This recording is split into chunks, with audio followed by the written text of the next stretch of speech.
Jnanatimirandasya Gyananjana Shalakaya Chakshuramitan Jena Tasmai Shri Gurave Namaha Vanchakalpatribhyascha Sindhubhyevacha Patitanam Pavanebhyo Vaishnavibhyo Namo Namaha Namo Mahavadanyaya Krishna Prema Pradayate Krishnaya Krishna Chaitanya Namne Gaudatuse Namaha. So today is a very special day for us. Today is the disappearance day of three of the great Vaishnava acharyas in our line.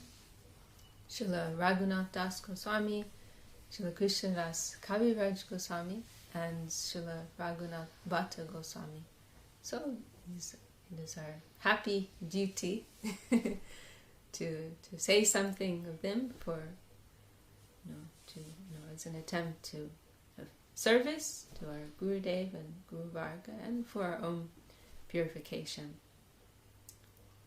A very, very special day. These, particularly Raghunath Das Goswami, he is our Prayojana Acharya. He is the Acharya who has most highlighted what is our ideal in life, what is our highest aspiration in life. And Krishnadas Kaviraj Goswami, he has given us Chaitanya Charitamrita, which are, which Srila Sridhar Maharaj and Srila Bhaktisiddhanta Saraswati Thakur have described as the greatest theological literature that has ever seen the light of day. So it is very, very precious, precious day for us. And there's one talk in particular of Srila Sridhar Maharaj, which is, I published a short excerpt from it, which is very, very heart-touching, and Srila Sridhar Maharaj is expressing what day this is, and how should our heart be, these great gurus who have given us everything, they've given us such treasure, and they have departed on this day. It is a very sad moment, but at the same time, they are eternal. They are not dead, and their gift is eternal, and we can still receive their grace. And so on this day, we particularly aspire to receive a drop of their grace. So maybe we'll start with Raghunath Bhatta Goswami. He was one of the 6 Goswamis of Vrindavan, the famous 6 Goswamis. He was maybe the most junior of the 6, and he had some very intimate service with Mahaprabhu when Mahaprabhu was in Varanasi. He stayed at his father's house, Tapan Mishra, and Raghunath Bhatta, he was like a young boy at that time, and he used to massage Mahaprabhu and cook for him and wash his utensils, and he's like an intimate personal servitor. And actually before that, probably before he was born, his father was living in East Bengal, in what's now Bangladesh, and was completely settled there. But when Mahaprabhu, when he was still playing his leela as Nimai Pandit, this great scholar, he was so well known and highly respected that he was invited to places far and wide to come and teach Mahaprabhu as Nimai Pandit. And so at one time he was requested to come to give some classes in the close to where Tapan Mishra lived in East Bengal. And so Mahaprabhu traveled there, and he did these classes. And then when he was there, he happened to meet Tapan Mishra. And Tapan Mishra at that time was going through some perplexity and sincerely trying to understand what is the conclusion of the scriptures, what is the supreme activity for all souls, because so many things are presented there, so many paths, so many conceptions, and so many goals, so many lines of progress. And so he was perplexed, studying the scriptures and trying to understand what is what. And he had a dream about Mahaprabhu, and he was told that this is not an ordinary man, he's the Supreme Lord, and he can advise you and guide you. And so he took shelter of Mahaprabhu, and Mahaprabhu told him, in this age of Kali Yuga, Harinam Sankirtan, that is the highest process. So you engage, wholeheartedly in that. And then he also told him that he wanted him to move to Varanasi, that he should move there with his family, which is really quite, puzzling. And for him to do that, for Tapan Misha to accept that and follow through with that, it was a real demonstration of surrender, because there was no logical reason as to why Varanasi is like the last place you want to go. It's like the Mayavad capital of India, and there's like practically no Vaishnavas there. So like it's a strange request, But Mahaprabhu, for his own purpose, he gave him that instruction to move to Varanasi.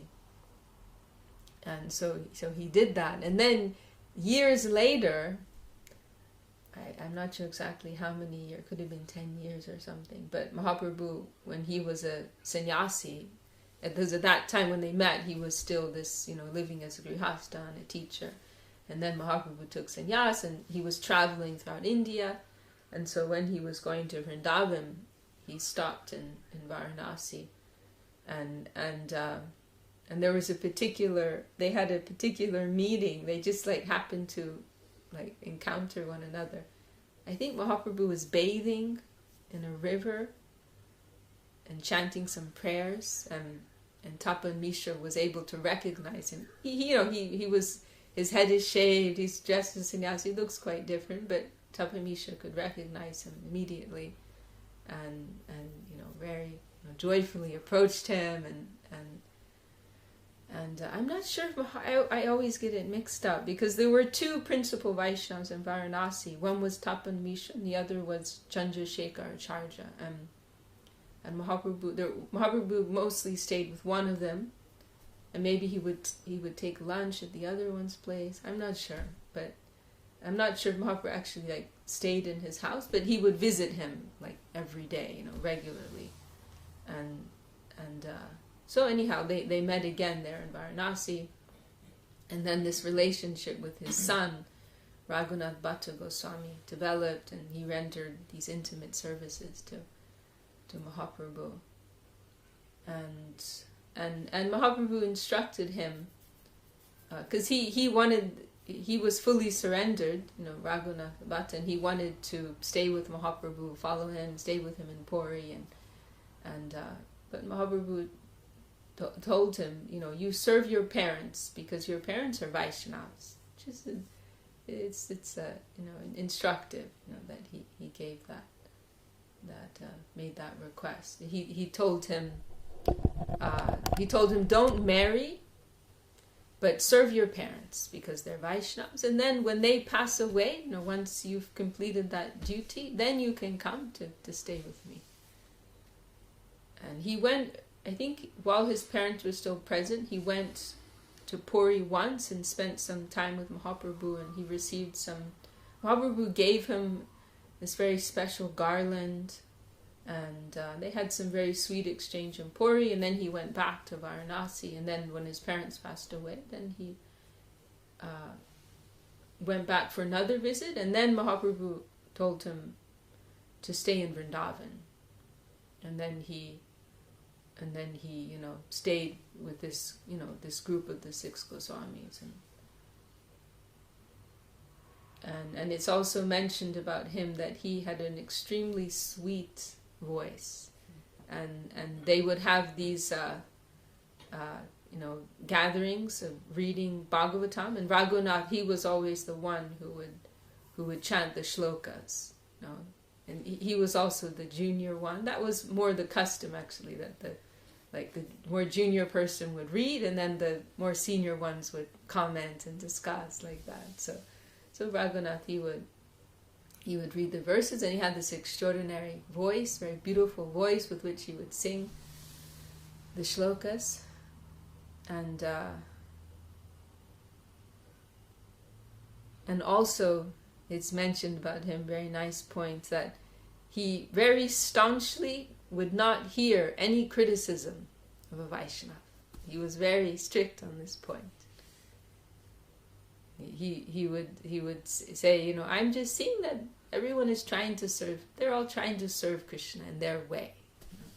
They're trying to serve Krishna. Everyone is trying, and he had zero tolerance for hearing any criticism of Vaishnava. So that is Raghunath Bhatta Goswami. We don't hear so much about him. That's the little that I've heard about him. And then Raghunath Das Goswami, who was also in the group of these 6 Goswami, Shad Goswami, and he is has a very important position for us as Rupa Nugas. Not that we are Rupa Nugas, but our gurus are Rupa Nugas, and we are trying to serve our gurus, because Mahaprabhu appointed Rupa Goswami as his successor, as the person to really fulfill the mission that he came for in this world. And Rupa Goswami, he did so much work in giving these important texts, Bhakti Rasamrita Sindhu, Upadeshamrita, and others, and also establish these holy places and sacred places, sites in Vrindavan. So like to establish the conception of pure devotion in the line of Mahaprabhu. Rupa Goswami did so much, and he's like the main man, you can say. But actually, Raghunath Das Goswami, what is like the highest end of this line? It's Raghunath Das Goswami who clarified that, who made that more clear. And in particular, in his highlighting the position of Radha Dasyam, the aspiration and the service of Srimati Radharani, he highlighted that to be the highest attainment, more than Krishna, that our focus is more on Srimati Radharani and her service. So it's Raghunath Das Goswami who highlighted that more, and he's made many extreme expressions in his writings. There's one in particular, Ashabadaya mita sindhu mayai katanchit kalo mayati gamita kila sampratam hi tvam chet kripam mayi vidasya sinaiva kimme praner rajena cha vadoru vakarinapi. Very extraordinary prayer, and very extreme expression of surrender to Srimati Radharani, which he wrote at the end of his days, like 80-something years old. And he expresses there that, for so long I've been dragging on with my life, and I've been doing that. I've been sustained with this one hope, and that hope is compared to Amrita Sindhu, an ocean of nectar. This particular, asha, this particular hope, which is like an ocean of nectar, that's been sustaining my life. And what is that hope? It is the hope that I may attain your mercy, that you may bestow your mercy upon me. And and how vital is it to me to receive that mercy of yours? How crucial is it for me to receive that? It is to the extent that if I don't do that, then I don't want to live. Of what use is my life? you know, what to speak of my life? More valuable than my life is Vrindavan. You know, what is Vrindavan to me? Vrindavan doesn't mean anything to me without you. And what to speak of Vrindavan? Even Krishna. Krishna, who is Krishna to me? You know, Krishna without you, he is not that Krishna who I want a relationship with. You know, who is Krishna but Karanapi? He is the killer of the demons. That he's a demon killer. That without you, without his potency, that is Krishna. He's a demon killer. He's the killer of the Bakasura demon. I have no interest in that Krishna. So, you know, please, you know, you give your grace to me. Otherwise, you know, what will I do? This very bold expression, as Srila Sridhar said, very bold. Very bold expression, but very like clearly showing like you know, this is it, you know, this is actually what we're about, you know, if we're going to be specific here. And so we, you know, we will say this line is the followers of Sri Rupa, but in a more refined way we can understand it's, you know, it is also expressed the followers of Rupa and Raghunath. You know, their contribution, their importance is on the same level. And Srila Gurudev, he added that in Srila Sridhar Maharaj's the Armat Shloka that he wrote when he was establishing Sri Chaitanya Sarasamad, and he encapsulated what are the ideals upon which this mat is, you know, has been founded. He mentions there, you know, and following in the line of, you know, Rupa Goswami, you know, Srimat Chaitanya Saraswata Matavar Udgita Kirti Jayasham Vibrat Sambati Ganga Tata Nikata Gola Dupa Viraje Yacha Shigor Saraswata Matanirata Goragata Grananti Nityam Shri Rupanuga Kritamati Gugarangarad Hajitash. That, you know, what is for what purpose, what are the ideals of this mat, of this mission. That, you know, we are in the line of Gaura Saraswati, you know, the line of Mahaprabhu, but there's many lines of Mahaprabhu, but particularly that line as conceived, as understood by Bhaktisiddhanta Saraswati Thakur. And what do we do there? Gaura Gata Grananti. You know, we are telling the glories of Mahaprabhu, we are telling the teachings of Mahaprabhu. And Nityam Rupanuga Kritamati Gugarangadadhajitashan. And, you know, and aspiring for the grace, for the service of Rupa Goswami and Shishi Guru Garanga Radha Govinda.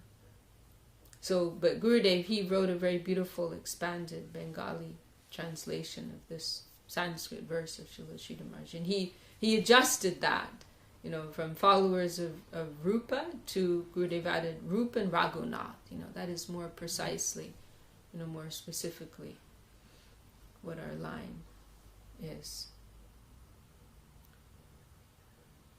So, and also, Srila Sridhar Maharaj has pointed out how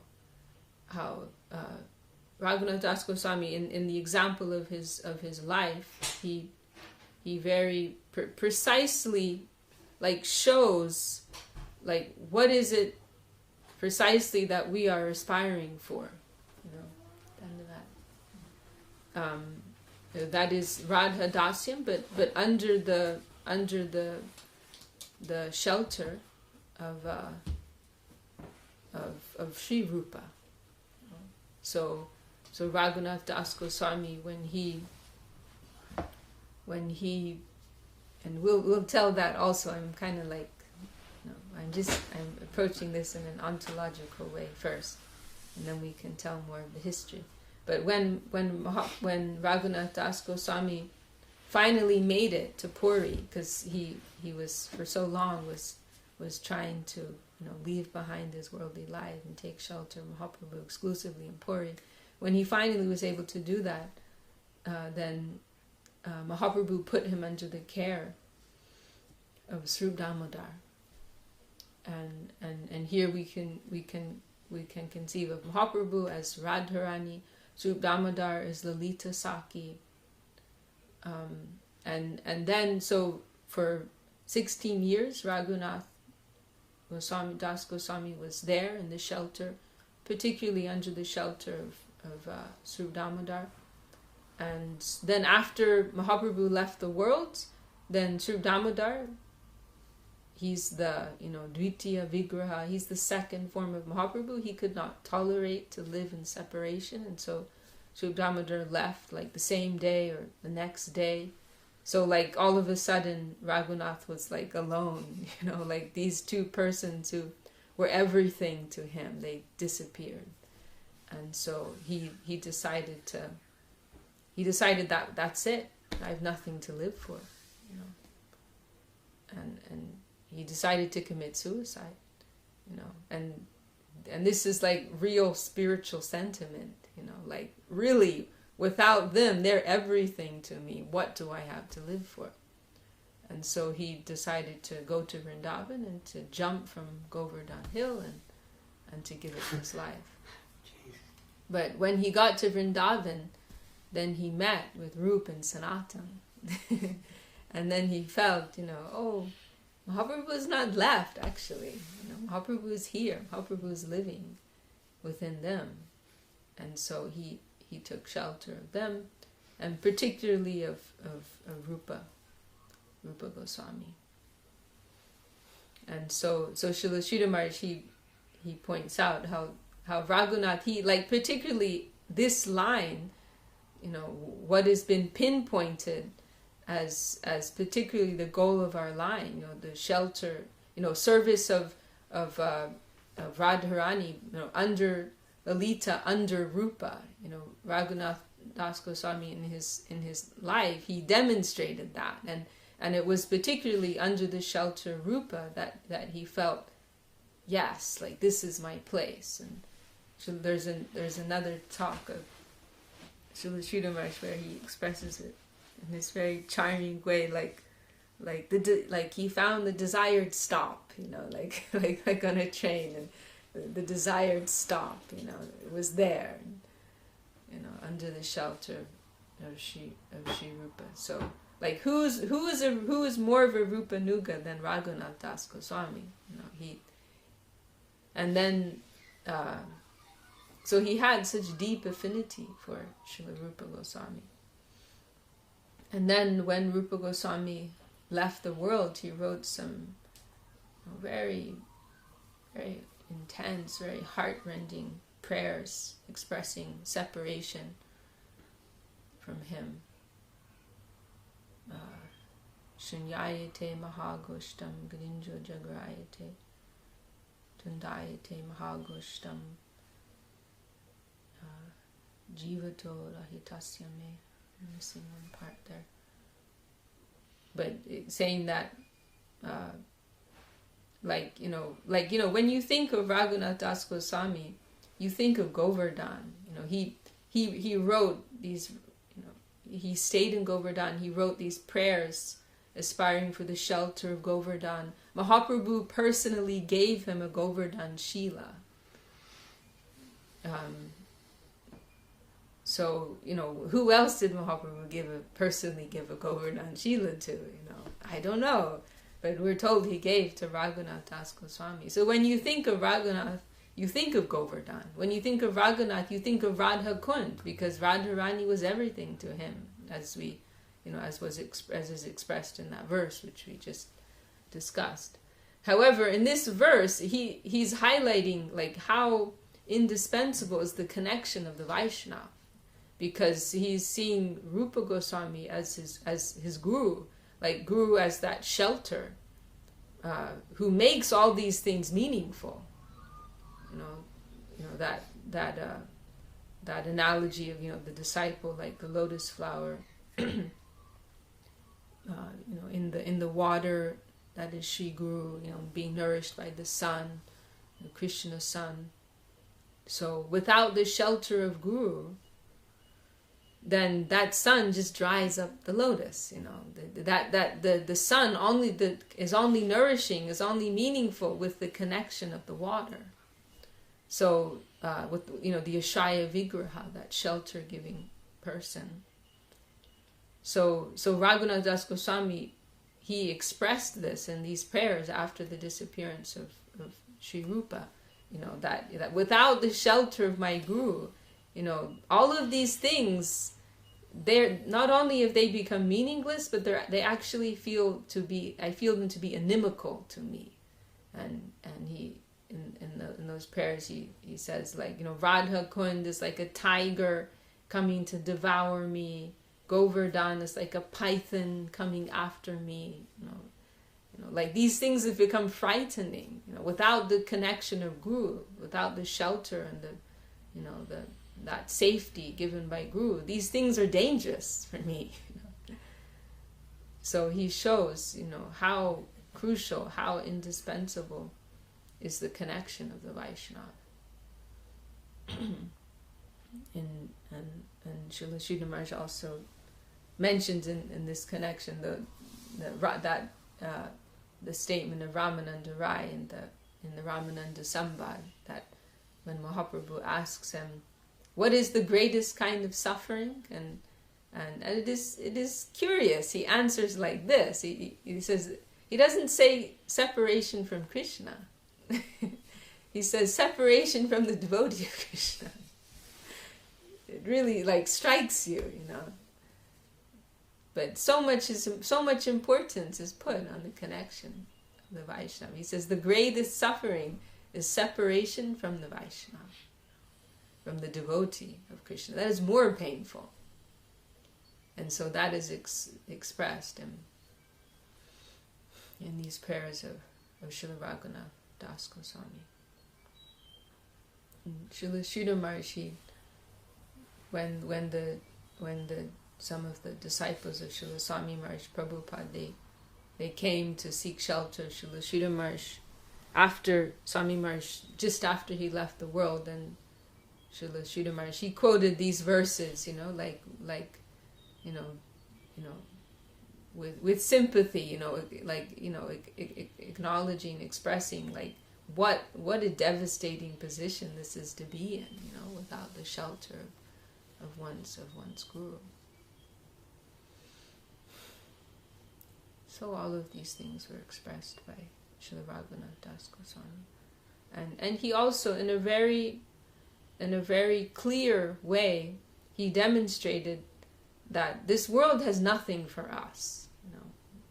He is known for his incomparable, his unparalleled example of vairagya, of renunciation, detachment from this world. Nobody can compare with Raghunath, how extreme he was. We were discussing yesterday this principle of yukta vairagya. Really, detachment is something internal, and how we relate with the environment, it may or may not be apparent, that detachment, right? In the interest of service, then it may appear that we are engaging with so many things, right? So there are many examples of that, great Vaishnavas who demonstrate that type of mood.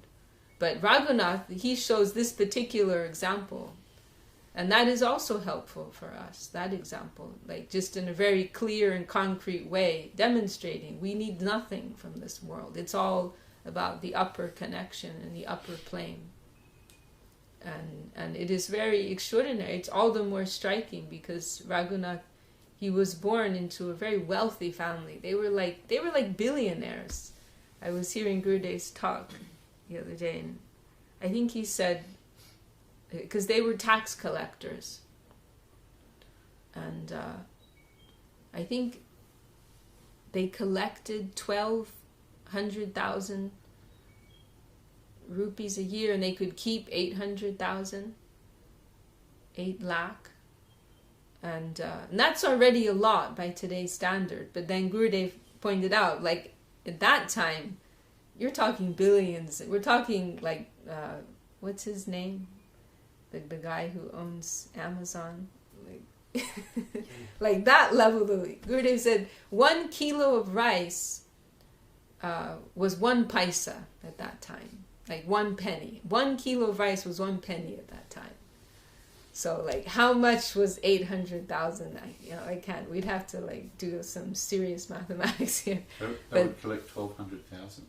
Yeah, for their taxes. And they could keep 60% of it. I can't remember I have that in my head, but I might have it wrong. I'm not saying that. Just, No. I mean, I probably have it wrong. Doesn't matter. But in any case, it was a huge amount. Yeah, it was an insane amount of money. Yeah. And they also fiddled the books a little bit because they were in some trouble. That is mentioned in Chaitanya Charitamrita. There are a few cases of that, and Raghunath Das Goswami had to bail them out. The spiritual merit.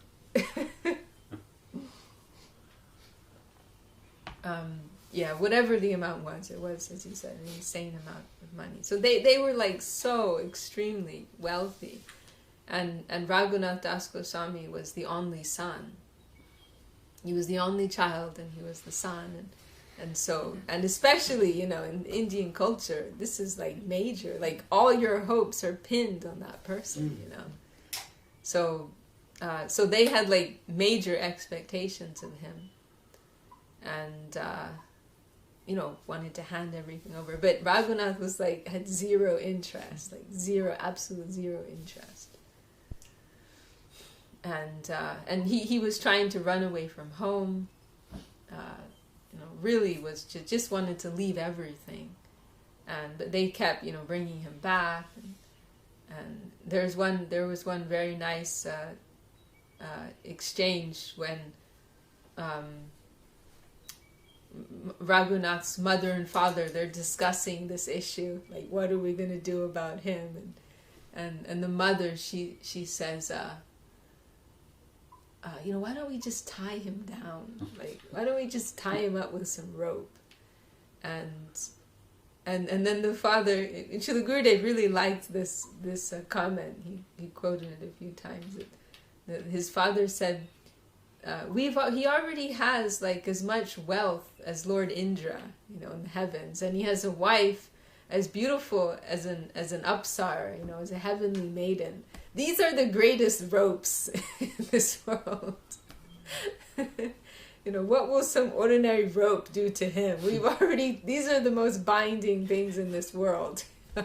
There's nothing more binding than that, And he says, for one who's received the mercy of Mahaprabhu, what can we do, Because actually they were like, they weren't exactly Vaishnavas, but they had real appreciation. They're described as I recall, Vaishnava Prai, which means like Vaishnav, like close to a Vaishnav. Like you could say the average Hindu who they'll give lots of donations to the temple and they'll go and visit on Sundays, but they don't want their kids to join. They want their kids to go and get their degree in medicine and become a nice doctor and have a nice family and so on and so forth. But they're happy to support, to be patrons. Because his family was actually very pious, and they support. There's some statement like they supported like all the Brahmins in Nadia district or something like that. They like persons like Advaita Acharya, Haridas Thakur, like these very stalwart Vaishnavas. They supported them, So there's a description of how they organized one event where Haridas Thakur was the principal speaker, and Raghunath actually, this is also interesting, Raghunath, because of this association with his parents, he grew up around these kind of Vaishnavas, and he got this kind of association of persons like Haridas Thakur and Advaita Acharya, like that. So they were very, very appreciative of the devotees, but they wanted their son to continue with the family business. So anyhow, this was going on for some time. Raghunath just totally resisting this whole thing, and his parents like pushing this, and then finally, at a certain point, his parents gave him permission to visit Mahaprabhu when he was in Shantipur, because this is all like the same area more or less, and I think it's close to what is now Bandel. I've never went there myself, but Srila Charja Maharaj, he went there a few times, and Chagi Maharaj went with him. There's it's, as I recall, it's Bandel is like the middle point between Calcutta and Navadvip. And Bandel's maybe like an hour and a half from Navadvip, and it's close to there that I can't remember the name of the place, but that was Raghunath's family home. You can still go there and see that place. It's not Krishnanagar, is it? No, not Krishnanagar. No.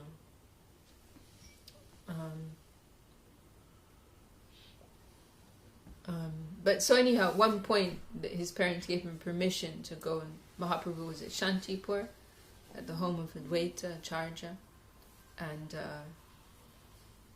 they gave him permission to go and visit, and so Raghunath was there, and Raghunath is in this very intense state, and wanting to be free of everything and just stay with Mahaprabhu, and doesn't say anything to Mahaprabhu, but Mahaprabhu perfectly understands what's going on, and he's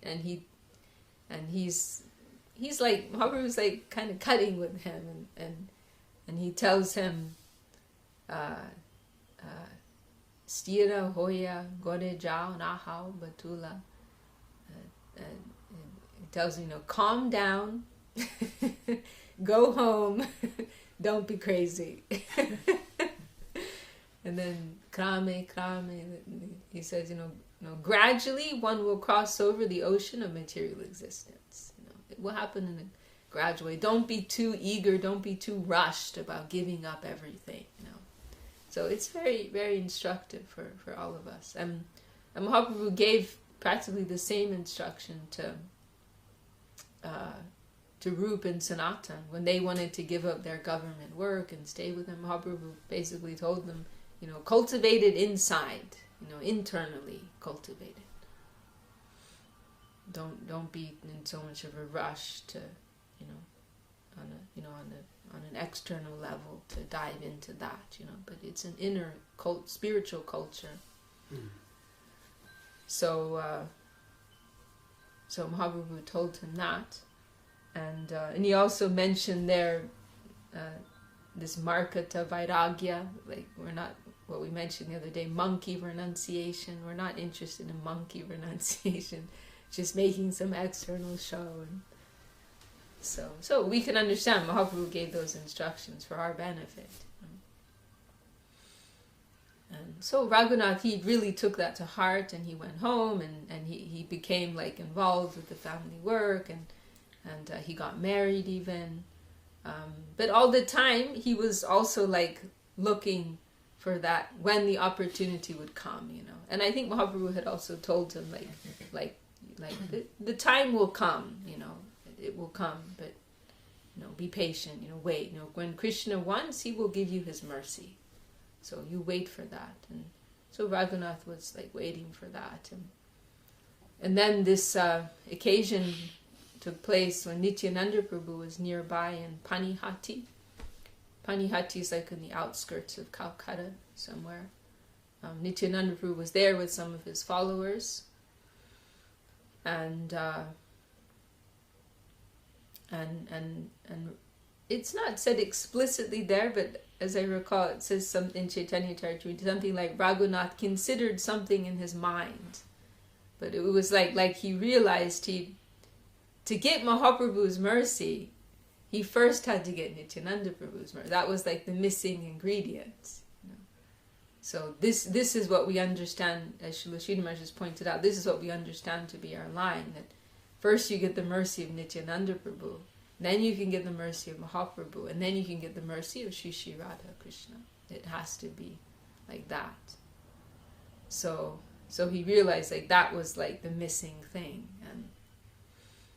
And so he went there to Panihati, and he met with Mahaprabhu. Raghunath is always very shy. He's always described as being extremely shy.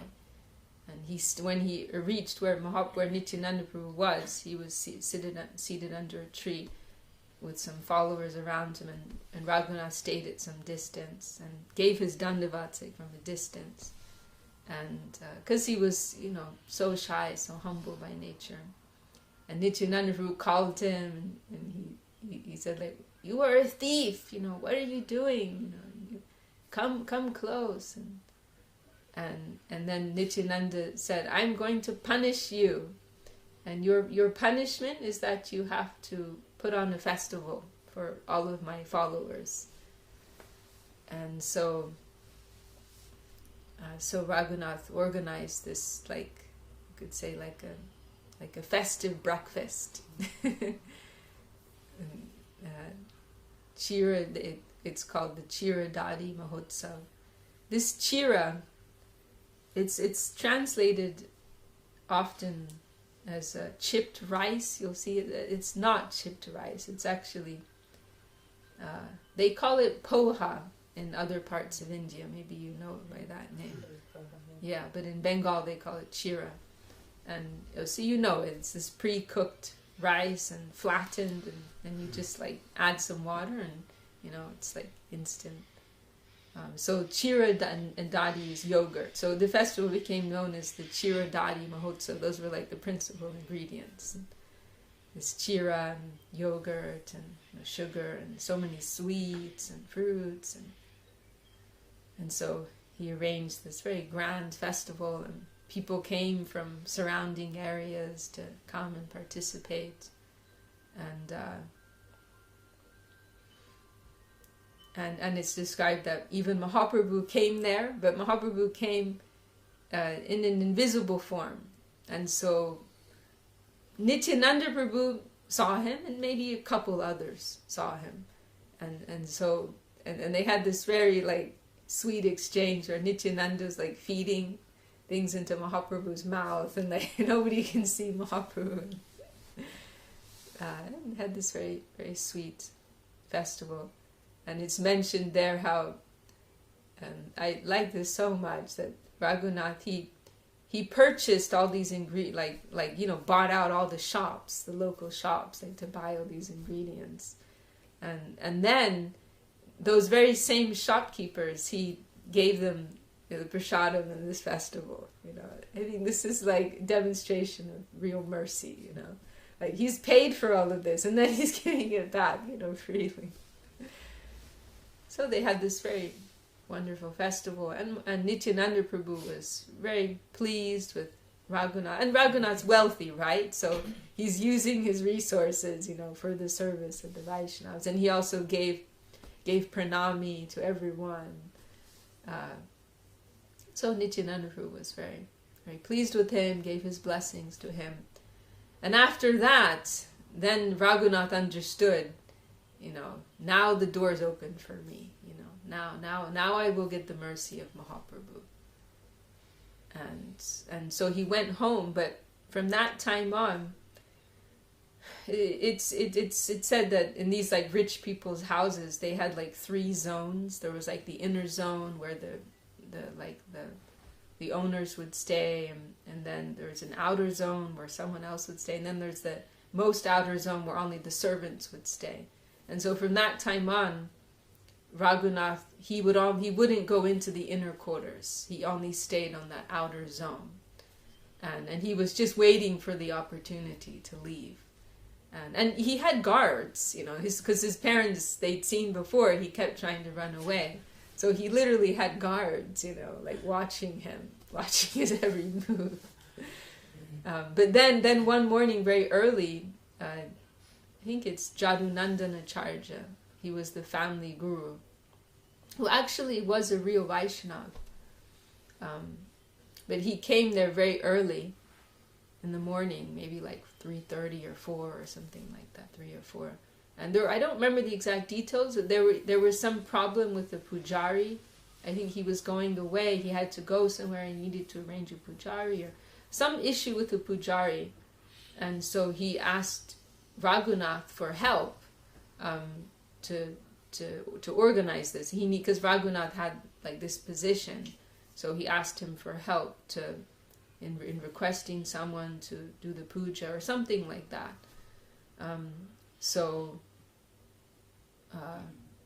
he came to Raghunath, and then Raghunath, he said, "Oh yes, I'll come with you."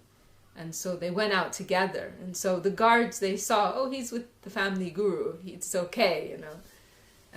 And but then when they were like some distance, and Raghunath told him, "You know what? I'll take care of this. You know, you can go on with your you know, what you have to do, and I'll manage this. You know, don't worry." And then I think he went first to take care of this matter, and then he just started running, you know.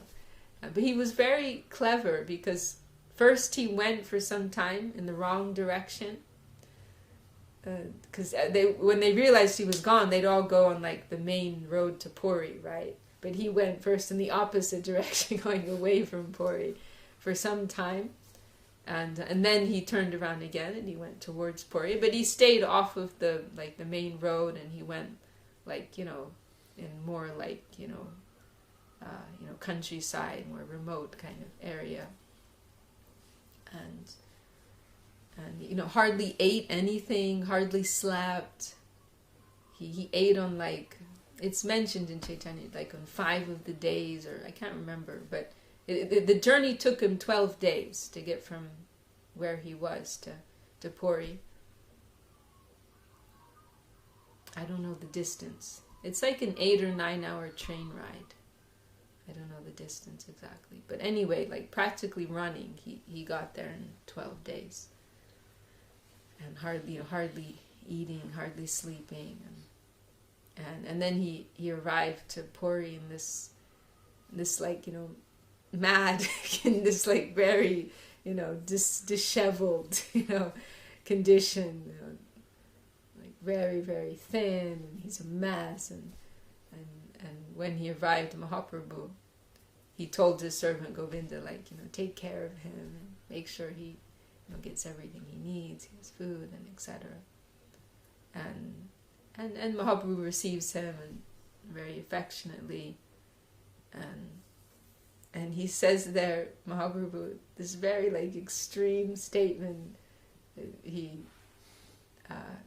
like Krishna is very merciful to you.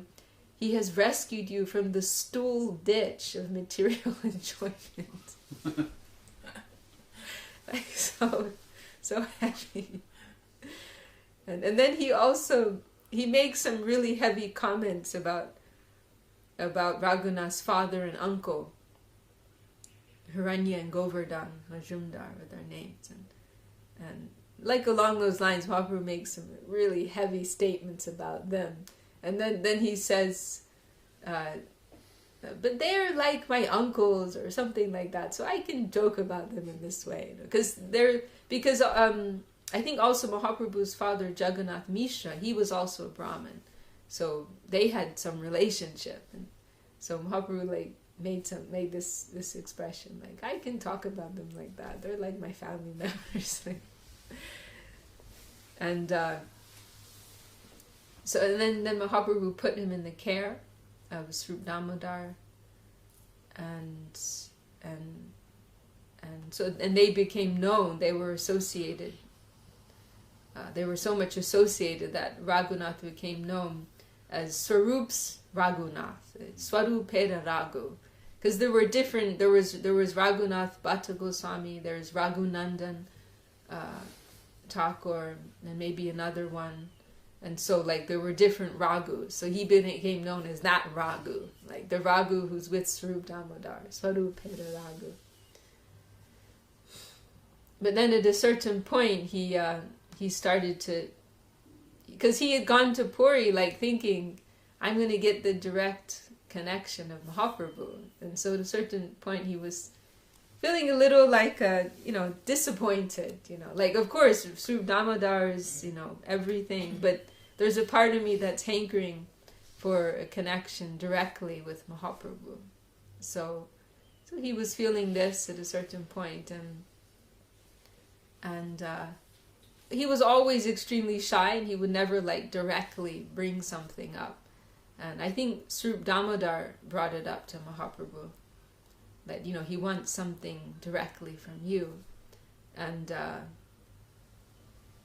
then so Mahaprabhu called for him, and he told him, he told him, I gave you into the care of Srup Damodar because he's actually more than me. It's not like it's a lower thing. You're not good enough to have my direct, tutelage. But Srup Damodar, he knows more than me, And in a way, that's actually true, Like Srup Damodar is the one who knows Mahaprabhu's heart more than Mahaprabhu does.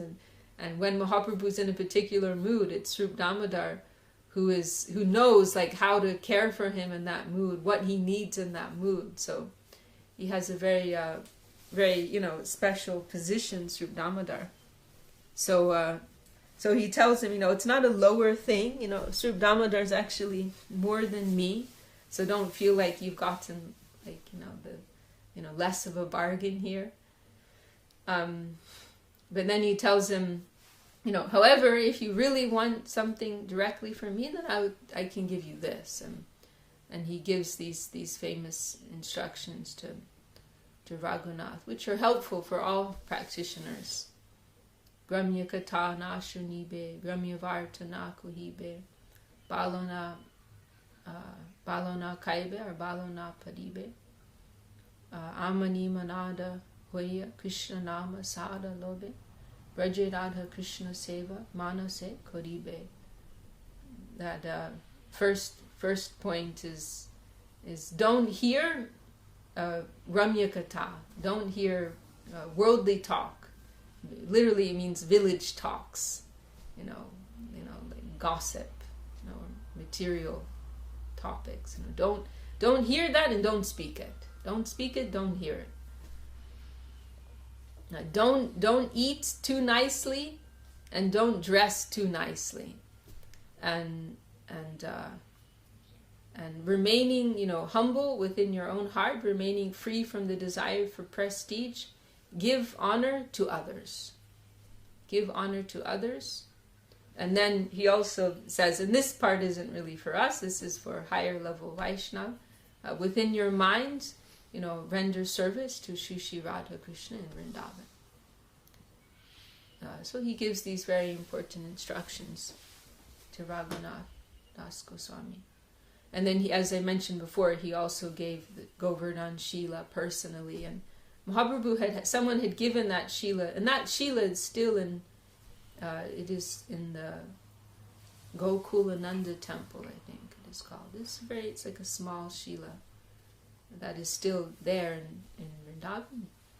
One can go and take darshan of that Shila. Mahaprabhu had that Shila, someone had given it to him. Mahaprabhu had it for, I think it said around 2 years, and Mahaprabhu would hold that Shila to his heart and to his eyes, crying tears of ecstasy. And he personally gave that, to Raghunath Das Goswami. And that's also very significant, showing for us that Govardhan it's our highest aspiration. The worship of Govardhan, resident service in Govardhan, that is also part of the Rupanuga, aspiration. It is very significant. So Raghunath, he is our Prayojan Acharya. And it's significant too what's mentioned there, that Raghunath, when receiving, and also Gunjamala, these berries that they represent Radharani, and traditionally they're worshipped together, the Govardhan Shila and this like a this necklace of these red berries, so representing Radha Krishna. But in our line, Srila Bhaktisiddhanta Saraswati Thakur, he did not allow that. There are a few exceptional cases in our mat where devotees have that together, but otherwise, like in our Navadvip temple, it is only Giriraj, And I think because it's considered too high for us. So Mahaprabhu gave both the Govardhan Shila and this Gunja Mala. And it is mentioned there that Raghunath, his feeling on receiving this was that Mahaprabhu was giving him the shelter of these persons. So not like he's thinking, this is mine, like an object, but even though these are apparently like an object, they're actually super subjective to me. And maybe I'm taking care of them and serving them, but actually they're giving me their shelter, Very, very, wonderful conception. So that was his feeling, through this Govardhan Shila, Mahaprabhu was giving me to the shelter of Govardhan, and through this Gunjamali, he's giving me the shelter of Radharani. That was his feeling. And his level of renunciation, as we said, it was incomparable. It was so extreme. In the beginning, his parents they sent, when they finally figured out he was there in Puri, then they sent this troop of a cook and a couple servants and lots of money, make things comfortable for him.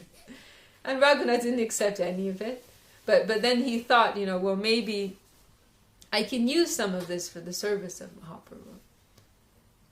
And so I think it was once a month he would organize some festival and use some of this money to have some very nice prasadam and invite Mahaprabhu and other devotees. And so this was going on for some time, and then at a certain point Raghunath felt I shouldn't be doing this. This isn't my role. This isn't my service, and I'm using this money of my parents, which they they're getting from their business, from their work, and so he decided not to do this anymore. And then Mahaprabhu asked Sri Damodar, why did he stop? And Sri Damodar told him, and then Mahaprabhu he expressed his happiness about that, and he said yes, because if the food has it's connected with this money which has some impurity, this money is part of their worldly business, then that's connected with this food, then our minds will become polluted by that. Very, very fine thing here. And so Mahaprabhu was happy about that, and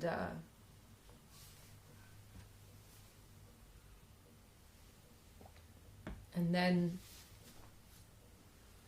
Raghunath, it's also described how he at one time he would stand near the gate of the Jagannath temple, and as a beggar to receive some food, and then he felt, and all of these things, they just show, because from another perspective all of these things are completely acceptable in service, but this is a particular mood and a particular point which is being highlighted here.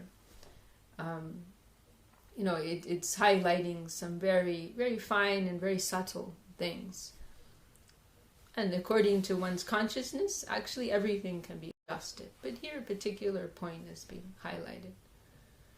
So then for some period Raghunath was begging, standing at the gate of the Jagannath temple, the Simhadwar, and just standing there as a beggar, waiting for people to give something. And then he felt, and this is how extreme he was. He felt I've become like a prostitute because people are coming, and I'm thinking I'm getting into this duality, oh, this person will give me something, or maybe not, or oh, I don't think that person will, but that person will give something to me, and so my mind is absorbed in this, and so he decided to give that up, and then instead he went to there was a particular stall where you could go to beg some food. So I thought this is better for my consciousness. But then he felt, I'm taking this food, but maybe there are others who need it more than me. You know? So I'm taking what is really meant for others. And so then finally he was taking the rice, that like old rice that was thrown out by the temple. It was thrown for the cows to eat, and the cows wouldn't, like the old rice that even the cows wouldn't eat. He would take that and he would wash it, and then add a little salt, and that's what he would eat. Like this is what I'm saying. Like his level of renunciation, it is unparalleled, you know, in this world, and this was going on for some time, and then one day, Mahaprabhu came there, and he went to take some of that rice also, and he started to eat it, and then he told Raghunath, "You're saving the best prasadam for yourself, you know. This is the sweetest prasadam. Why aren't you sharing this with me?"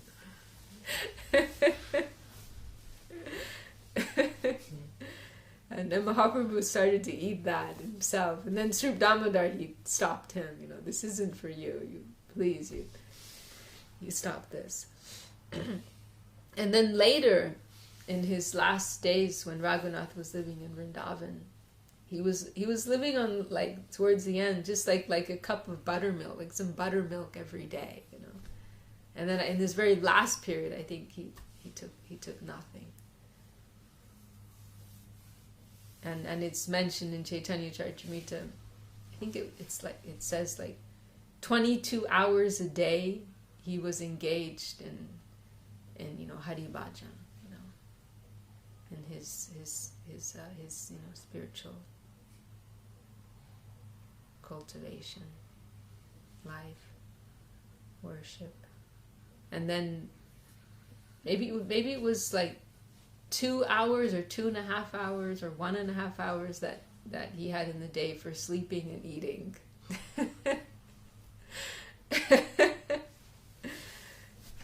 My goodness.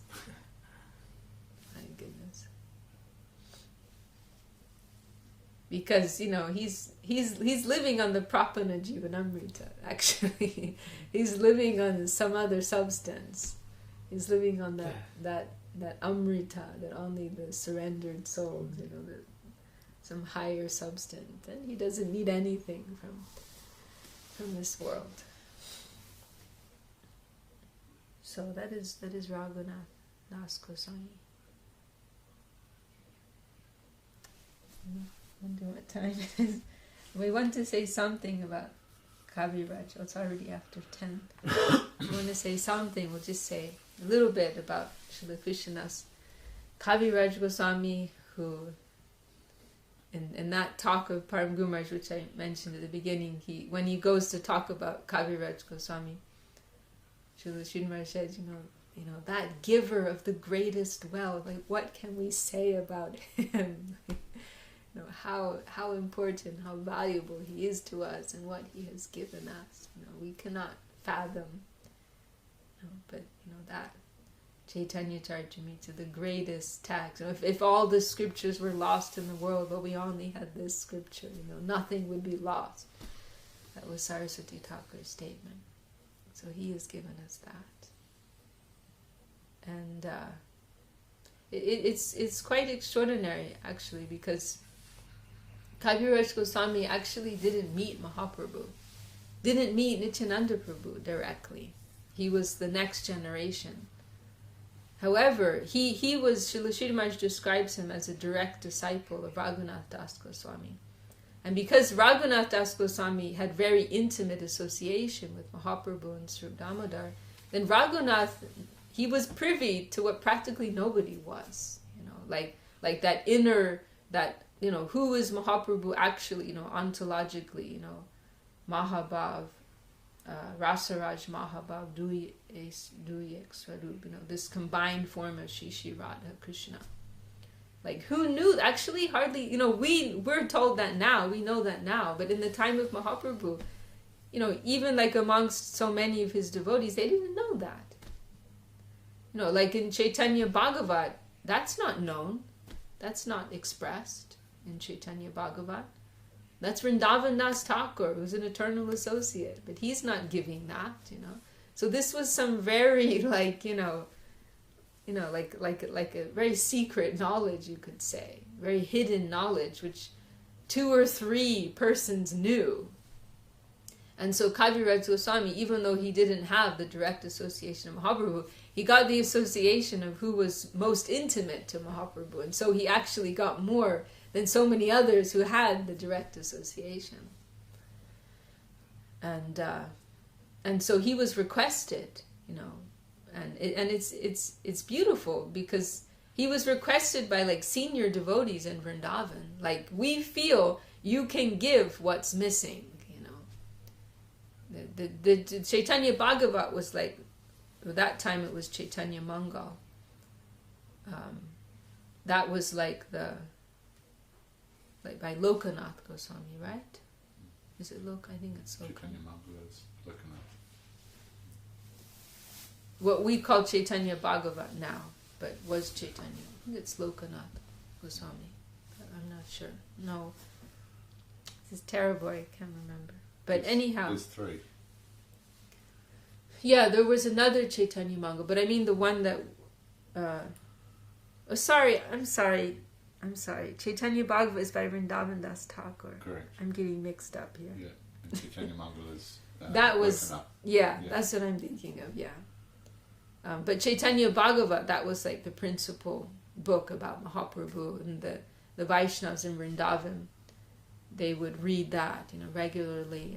And but as Gurudev mentioned, because Vrindavan Das Thakur, he has such affinity for Nityananda Prabhu. He's actually one of the 12 principal cowherd boys of Balaram and Krishna Lila.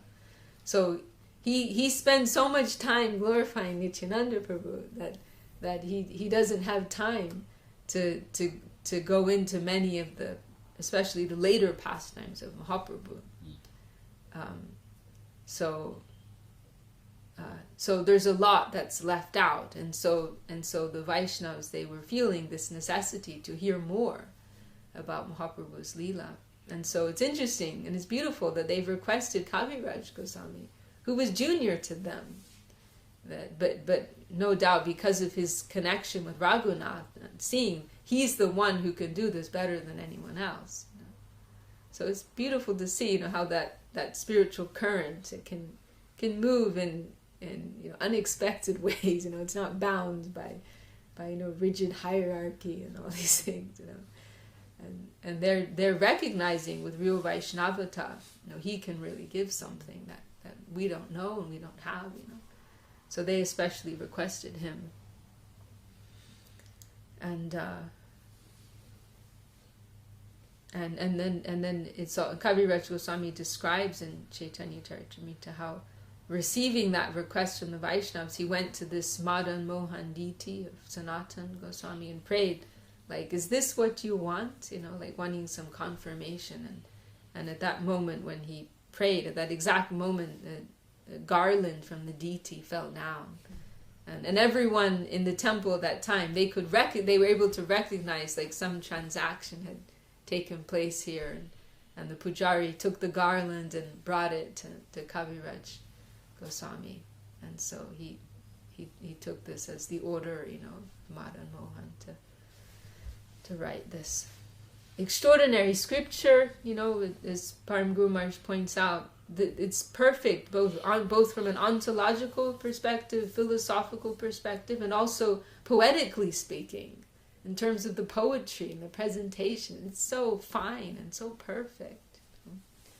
Chaitanya Bhagavat, it's described as a Shuddha Grantha, pure, very pure scripture in the line of pure devotion.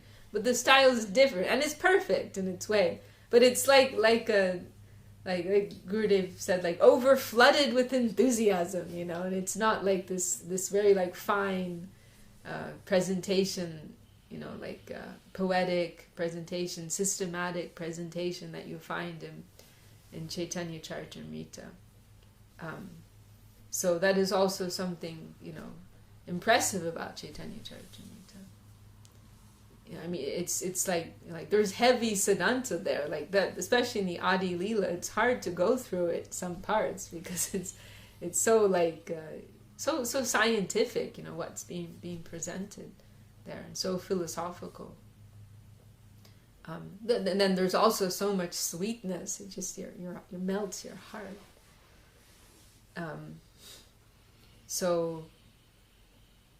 Kaviraj Goswami, and he also received, and this is a significant point, that like Raghunath Das Goswami, and others, he needed before he began like his full-fledged life of seva, he first got the mercy of Nityananda Prabhu. Maybe we'll just tell that story and then we'll stop, because it's going to go way too long. That he was born, Kaviraj Goswami, he's also from that like Nadia area. I can't remember the name, but I think it's between Navadvip and Ekachakra, his birthplace. And Srila Sridhar Maharaj actually requested ISKCON to make that place like some respectable place of pilgrimage. So what happened in his history, he was living with his brother, and his brother he had respect for Mahaprabhu. He worshipped Mahaprabhu, but didn't have respect for Nityananda Prabhu. And so there was one day when one of Nityananda Prabhu's principal followers, Meenaketan Ramdas, he came to visit, and it was in particular, it was actually the pujari of his brother Gunarnava Mishra, who did not properly receive, because not having respect for Nityananda, didn't properly receive Meenaketan Ramdas, was disrespectful in some way. And Meenaketan Ramdas, he took that as an offense, not to himself, but to Nityananda, because he understood they don't respect my master. I'm like a representative of Nityananda, and so they're disregarding me because they disregard Nityananda. So Meenaketan Ramdas was very upset, and he left in this mood. And Kaviraj Goswami was very unhappy about the whole situation, and he chastised his brother about this, and told him it's better to be an atheist, to have faith in one and not the other. May as well just better you be an atheist. And he also gives this what is it? The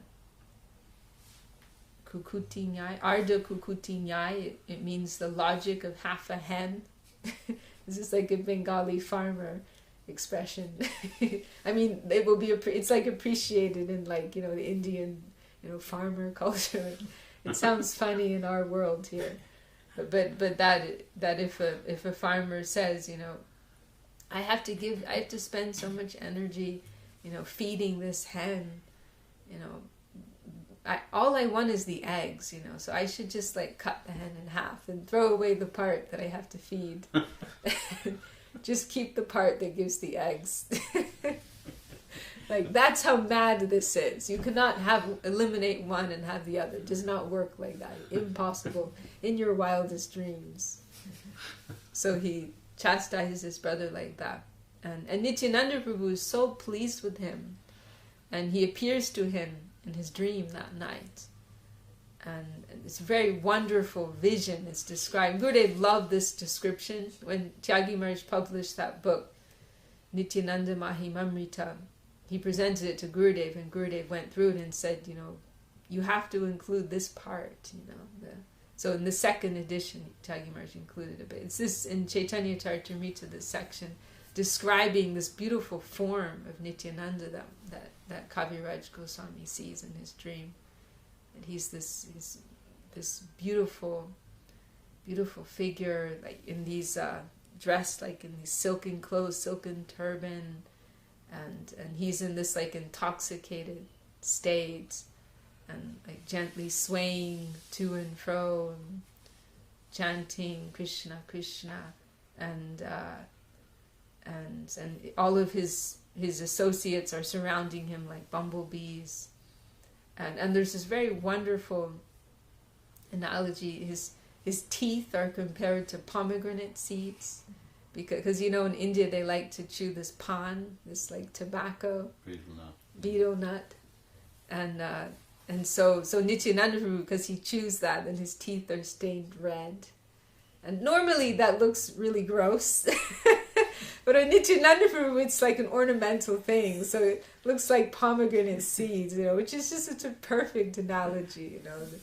The pomegranate seeds. You see the whites underneath, right? That red translucent flesh. It's so perfect. and so he comes to Kaviraj Goswami and he tells him, Are Krishnadas na karo ho boy, Vrindavana jaha taha sarva labhya hoy. Oh Krishnadas, do not be afraid. Go to Vrindavan. There you will get everything. And so he awakes in the morning and he thinks to himself, I'm going immediately. So very quickly he arranges his things and he departs to Vrindavan. And there he took shelter of the Vaishnavas. I expect Rupa and Sanatan had already left, but Raghunath Das Goswami was there. So he particularly took shelter of him, and then so many other great Vaishnavas were also there. And so in Chaitanya Charitamrita, there's this I think it's Adi Lila chapter 6. He tells the glories of Nityananda, Ram, and then at the end he tells his personal experience with Nityananda Prabhu and how he got the mercy of Nityananda Prabhu and how it's only by the mercy of Nityananda Prabhu that I'm presenting this. And he's saying, like, by the mercy of Nityananda Prabhu, I've got everything. I've got Vrindavan, Govardhan, Rup, Sanatan, Raghunath. I've got everything by the mercy of Nityananda Prabhu. And then he's expressing like some shyness, like, normally a Vaishnava will not boast like this, that I have this, I have that, but actually I have to say it because it's not to my credit, but it's just a demonstration of how merciful Nityananda Prabhu is. And so then these very heartrending expressions are there, that Jagai Madai Hoite Muise Papishta Purisher Kita Hoite Muise Lagishta Moranam Shunije Tar Punya Koi Moranam Loy Tar Pap Hoy, that I'm more sinful than Jagai and Madai. I'm lower than a worm in stool. If you hear my name, all your punya, all your piety, it will be destroyed. If you speak my name, you will incur some sin for that. This is like his extreme feeling. And then he says, who would give mercy to somebody like this? Only Nityananda Prabhu. Preme Mata Nityananda, Kripa Avatar, Uttam Adam Kichu Nakare Vichar. That Nityananda Prabhu, he is the embodiment of mercy. And he's Preme Mata, he's so intoxicated with prem. He's like in this, like his powers of discrimination are totally lost. So he's not discriminating, Uttam, Adam, who's high, who's low, who's qualified, who's unqualified. But just, if somebody comes in front of him, he gives his mercy to them. So that's my situation, that's my case, I came in front of Nityananda, he gave his mercy to me, and he gave everything to me. And so, let me announce, far and wide the glories of Nityananda. All of you, please come and take shelter of Nityananda Prabhu. By his mercy, we can get everything. And then he gives this extraordinary scripture revealing, who is Chaitanya Mahaprabhu. Radha Bhav Duti Sivolitam Naumi Krishna Swarupam. And such wonderful, wonderful things. And that last section, he's going more deeply into that primary purpose for which Mahaprabhu came to to taste the mood of Srimati Radharani and separation from Krishna, this very deep, very hidden purpose of the Lord. And it's very, it's actually, there's an intensity in this scripture because he's feeling this deep purpose to present this. But at the same time, it's at the end of his life, and he's literally losing his eyesight, losing his strength in his hands, and thinking, I could leave at any moment. So sometimes he's mentioning this, and in the beginning of the Madhya Lila, he actually gives, because he's thinking I could leave now, so he gives a summary of the Madhya Lila, and he gives a summary of the Antya Lila, in case he doesn't get there. He gives a summary of those two later sections before he's come to them, just in case. Like, in case I leave, at least you'll have some summary, some synopsis here. So there's this intensity there as well. And he also expresses, like, on several occasions, I'm like a puppet, this is all, coming through me, this is Madan Mohan's work, I'm just a puppet. I'm chewing the remnants of Vrindavan Das Thakur. Very extreme expressions of humility. Okay, well, we better stop. This is going quite long, and I'm very happy we could remember something on this day, such an important day for us. These three great gurus in our line. We pray for their mercy and pray for our guru's mercy. That our attachment to this line, this ideal, it may develop, that we'll be able to offer ourselves in service more and more. Jai Shri Bhakti Sundar Govinda Dev Goswami Maharaj Ki Jai, Shri Bhakti Rakshak Sridhar Dev Goswami Maharaj Ki Jai, Shri Raghunath Das Goswami Ki Jai, Shri Krishnadas Kaviraj Goswami Ki Jai, Shri Raghunath Bhatta Goswami Ki Jai, Tadiyatira Bhav Mahamahotsav Ki Jai, all the assembled devotees Ki Jai, all the world devotees Ki Jai, Shri Hari Nam Sankirtan Ki Jai, Nitai Gaur Premanande. Okay. Shakadasi Ki Jai. Joy.